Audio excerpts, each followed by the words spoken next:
السلام علیکم۔ سب بکھرے ہوئے کام بھی ایک دن ایسے مکمل ہو جائیں گے تم حیران رہ جاؤ گے۔ اور پھر جب اللہ سے محبت ہو جائے، اللہ ہر جگہ ہر چیز میں نظر آتا ہے۔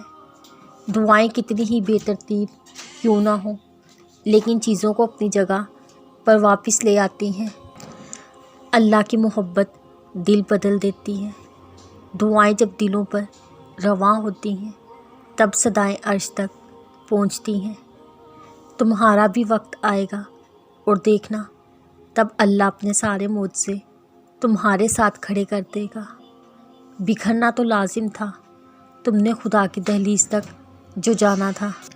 معجزے تو ان کی دعاؤں کے لیے ہوتے ہیں جو اللہ سے مانگ کر پھر کسی سے نہیں مانگتے۔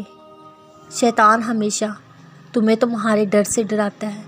وہ تب تمہارے ذہن میں وسوسے ڈالتا ہے جب تم معجزوں کے سب سے زیادہ قریب ہوتے ہو، کیونکہ تب اللہ تم سے راضی ہو چکا ہوتا ہے، اور جو اللہ کو پسند آ جاتا ہے وہ اسے پسند نہیں آتا۔ دعاؤں کے معاملات میں دل کا کہا ہی اللہ کا کہا ہوتا ہے۔ اللہ کو محبت ہے تم سے، اسی لیے وہ تمہیں آزما رہا ہے۔ تمہارے نصیب میں معجزے ہیں، تبھی وہ تڑپ بڑھا کر تمہیں خود تک لا رہا ہے۔ اللہ دلوں میں رہتا ہے، وہ دلوں کا حال خوب جانتا ہے۔ وہ جانتا ہے جو تڑپ تمہیں بار بار اس سے رجوع کرنے پر مجبور کر رہی ہے۔ دل میں تڑپ بھی اللہ ہی نے ڈالی ہے۔ تم یقین رکھو، نصیب کا بھی حصہ وہی بنائے گا۔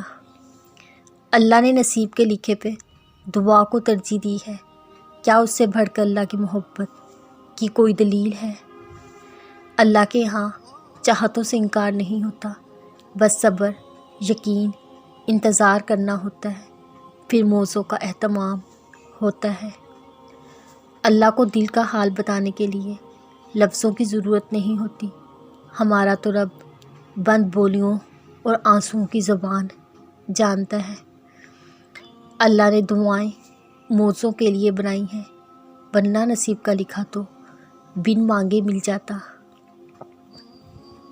اللہ پہ یقین کرنے والوں کے لیے کچھ بھی ناممکن نہیں ہوتا، کیونکہ وہ جانتے ہیں ان اللہ علی کل شیء قدیر، بے شک اللہ ہر چیز پر قادر ہے۔